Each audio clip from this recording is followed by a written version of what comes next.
지금 여러분 제자리에서 딱 100m만 숨이 턱 끝까지 차오르도록 전력 질주한다고 한번 상상해 보세요. 가슴은 터질 것 같고 숨은 헐떡이고 다리는 후덜거리며 힘이 스르륵 풀리죠. 이제 그 상태에서 겨우 딱 5초 휴식 시간을 줄 테니까 다시 100m를 전속력으로 뛰어넘어야 한다고 생각해 보세요. 그리고 또 5초 쉬고 100m, 또 뛰어넘고 이걸 자그마치 420번이나 연속으로 반복하는 겁니다. 어떠세요? 그냥 말로만 들어도 다리가 저릿하고 가슴이 답답해지지 않나요? 솔직히 저만 해도 그래요. 헬스장 가서 러닝머신 속도 좀 올리고 10분만 뛰어도 내가 오늘 무슨 부귀영화를 누리겠다고 이걸 하고 있나? 싶어서 속도 줄이기 버튼으로 손이 자동으로 가거든요. 아마 운동 좀 해보신 분들이라면 다들 속으로 그 마음 뭔지 알지 하고 고개 끄덕이실 겁니다. 그런데 어떤 사람은 이 미친 속도를 42.195km 내내 무려 2시간 동안 단 한 번도 멈추지 않고 똑같이 유지합니다. 더 기가 막힌 건 그 사람의 심박수가 우리가 계단 몇 층 좀 빠르게 걸어 올라갈 때보다도 낮다는 거예요. 말이 되나요? 저도 처음 이 숫자를 접하고 나서 계산기가 고장났나 싶어서 몇 번을 다시 두드려 봤어요. 1km를 2분 50초 페이스로 뛰어넘는 걸 42번 반복해야 나온다는 소리거든요. 지치지도 않고 중간에 페이스가 흔들리지도 않고요. 그리고 진짜 소름 돋는 반전이 하나 있는데 이 기록 사실 처음 세상에 나왔을 땐 가짜 취급을 받았습니다. 무슨 말이냐고요? 하나씩 가보시죠. 때는 2019년 오스트리아 케냐의 엘리우드 킵초게 선수가 마라톤 풀코스를 1시간 59분 40초에 끊고 결승선을 통과합니다.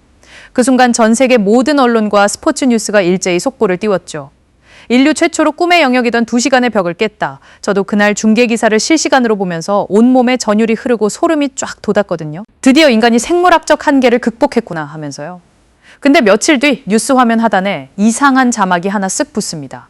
단, 이 기록은 세계 육상연맹의 공인 세계 기록으로 인정되지 않음? 네. 방금 전 세계가 2시간 벽을 깼다고 축제 분위기였는데 이게 무슨 황당한 소리인가 싶잖아요. 아니, 2시간 안에 들어왔다면서 왜 인정을 안 해줘? 하고 화가 날 수도 있고요.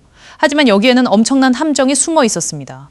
이 선수가 달릴 때 옆에는 무려 41명의 인간 공기저항 방패, 즉 최정 상급 페이스메이커들이 V자 모양 대형으로 딱 붙어서 바람을 대신 맞아주고 있었어요.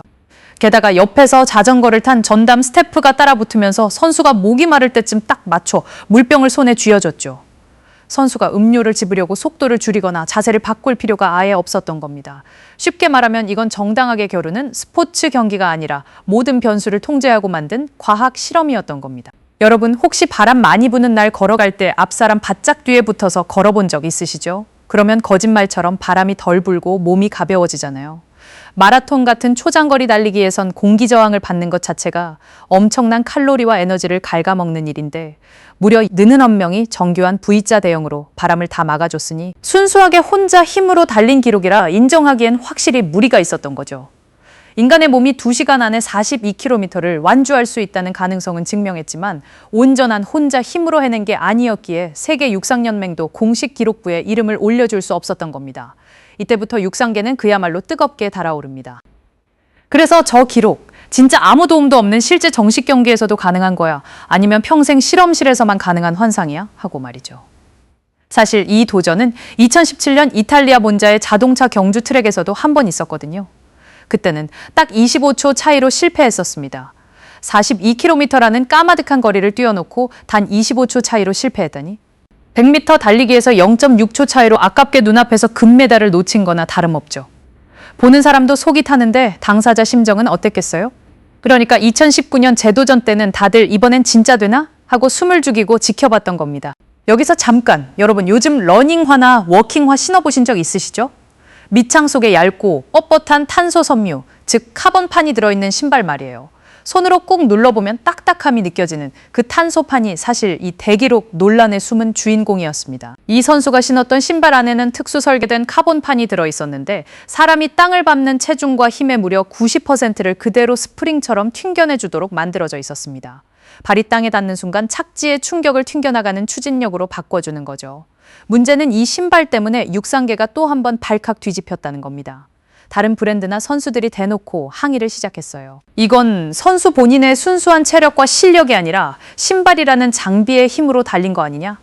명백한 반칙이다. 실제로 이 카본 플레이트 신발이 등장한 이후 역대 마라톤 최고 기록 탑5가 전부 2계열 신발을 신은 선수들에게서 나왔다는 통계 자료까지 터져 나왔습니다. 상황이 이쯤 되니까 스포츠 용품 브랜드들 사이에서는 그야말로 광기 어린 기술 군비 경쟁이 시작됐습니다.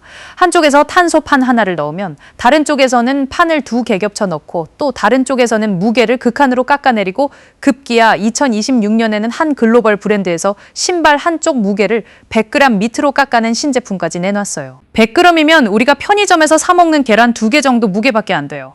에이, 운동화가 몇십 그램 가벼워진다고 그게 그렇게 큰 차이가 나나 싶으시죠? 저도 처음엔 그렇게 생각했거든요.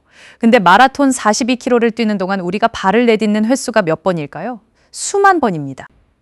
그 수만 번 동안 양발을 들어 올려야 한다고 생각하면 10g, 20g 차이가 나중엔 모래주머니를 차고 뛰느냐 마느냐의 지옥 같은 차이로 돌아오는 겁니다. 이런 상황을 두고 여러분은 어떻게 생각하시나요? 장비의 혁신으로 봐야 할까요? 아니면 순수한 스포츠 정신을 훼손하는 장비빨로 봐야 할까요? 저도 이 부분은 선뜻 한쪽 손을 들어주기가 어렵더라고요. 자, 이제 오늘 이야기에 진짜 소름 돋는 메인 반전입니다. 2026년 4월 26일 런던 마라톤 대회. 바람을 대신 맞아줄 페이스메이커 41명 당연히 없었습니다. 옆에서 음료를 챙겨주던 자전거 스태프 없었습니다. 공기 저항을 줄여주는 V자 대형 그런 거 전혀 없었습니다. 그냥 수만 명의 다른 참가자들과 똑같이 정정당당하게 같은 출발선에 섰습니다. 그리고 진짜 믿기 힘든 영화 같은 일이 벌어집니다. 한 명도 아니고 무려 2명의 선수가 동시에 2시간의 벽을 뚫고 결승선을 통과합니다. 케냐의 세바스찬 사웨 1시간 59분 30초, 에티오피아의 요미프 케젤차 1시간 59분 41초, 에티오피아의 케젤차 선수에게 이번 런던 마라톤은 인생 첫 마라톤 데뷔전이었습니다. 마라톤이라는 종목을 평생 한 번도 공식 경기에서 뛰어본 적 없는 선수가 데뷔전으로 나간 대회에서 인류 역사상 2번째로 빠른 대기록을 세웠다? 비유하자면 수능 시험 공부 한 번도 안 해본 사람이 처음 보러 가서 전국 2등 찍고 나온 거랑 똑같은 수준인 겁니다. 진짜 사람이 맞나 싶을 정도로 말도 안 되는 재능인 거죠. 연구진들이 실제 수치로 계산을 해봤더니 2019년에 49명이 바람을 막아줬던 그 거창한 바람막이 효과가 줄여준 에너지는 겨우 2~3% 수준이었대요. 하지만 마라톤이라는 극한의 종목에서 2~3%는 결승선에 도착했을 때 1, 2분이라는 거대한 시차를 갈라버리는 수치입니다. 2026년 런던의 두 선수는 어떠한 인위적인 도움도 없이 오직 자신의 허파와 다리 힘만으로 그 2분의 격차를 완전히 짓밟고 메꿔버린 겁니다. 7년 전 실험실용 가짜다, 반칙이다라고 손가락질받던 1시간 59분이라는 숫자가 마침내 아무런 토를 달 수 없는 진짜 공식 경기에서 정정당당하게 입증된 순간이었습니다. 대체 어떻게 불과 7년 만에 이런 비현실적인 일 가능해졌을까요? 분석해보면 3가지 요소가 기가 막히게 맞아떨어졌습니다. 첫째, 신발의 대중화. 과거엔 반칙이라 불리던 탄소판 기술과 100g 이하의 초경량화 기술이 이젠 모든 스포츠 브랜드의 기본 스펙이 됐습니다. 여러분이 주말에 러닝하려고 신는 최신 운동화에도 이미 이 대기록을 만든 기술의 피가 흐르고 있을 확률이 매우 높습니다. 둘째, 신이 내린 인체 효율. 사실 과학자들은 30년도 더 전부터 이론적으로 이런 인체 구조를 가진 인간이 나오면 2시간 벽 돌파가 가능하다고 예측했었어요. 심장, 폐, 근육의 효율이 극단적으로 발달한 통계적으로 수백만 명 중 1명 나올까 말까 한 신체죠. 그 괴물 같은 인재가 실제로 나타난 겁니다. 이 선수들은 발이 땅에 닿아 있는 접지 시간이 겨우 0.16초에 불과합니다. 0.16초면 우리가 눈 한 번 끔빡이는 시간의 반도 안 되는 순간이에요. 발이 땅에 닿자마자 팅하고 튕겨나가는 수준이죠. 통통 튀면서 체력을 허공에 날리는 게 아니라 에너지 손실 없이 앞으로만 직진하는 인간 스프링인 겁니다.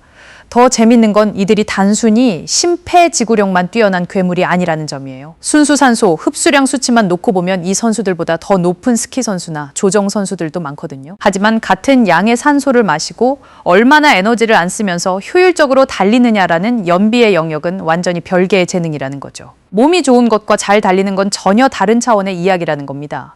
셋째, 날씨라는 변수. 사실 그날 런던은 마라톤을 뛰기엔 오히려 약간 더운 날씨였습니다. 체온 조절이 핵심인 마라톤 선수들에게 기온 상승은 체력을 급격하게 갉아먹는 치명적인 요소거든요.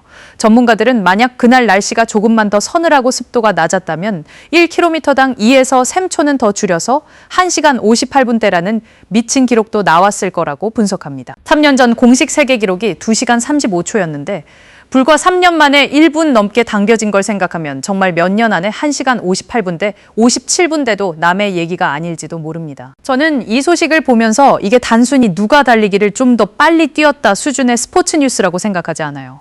지난 30년 동안 전 세계 과학자와 스포츠계가 인간의 생물학적 구조상 2시간 벽은 절대 못 깬다고 단정지었던 숫자가 신발의 발전, 신이 내린 선수, 그리고 조건들이 맞물리면서 너무나 시원하게 깨져버린 사건이니까요. 우리 인생에서도 그렇잖아요.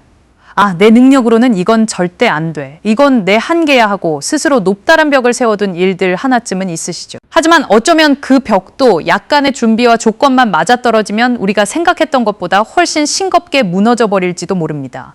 불과 7년 전만 해도 페이스메이커 없이는 2시간 깨는 건 불가능하다고 다들 코웃음 쳤지만 보란 듯이 현실이 됐습니다. 다음 벽은 어디일까요? 1시간 55분 아니면 그 이하? 확실한 건 하나 있습니다. 불가능이라는 말의 유통기한이 생각보다 훨씬 짧아졌다는 사실이죠. 여러분은 인간의 달리기 한계가 과연 어디까지라고 생각하시나요? 머지않아 1시간 55분 벽도 깨질 수 있을지 댓글로 여러분의 흥미로운 예측을 남겨주세요.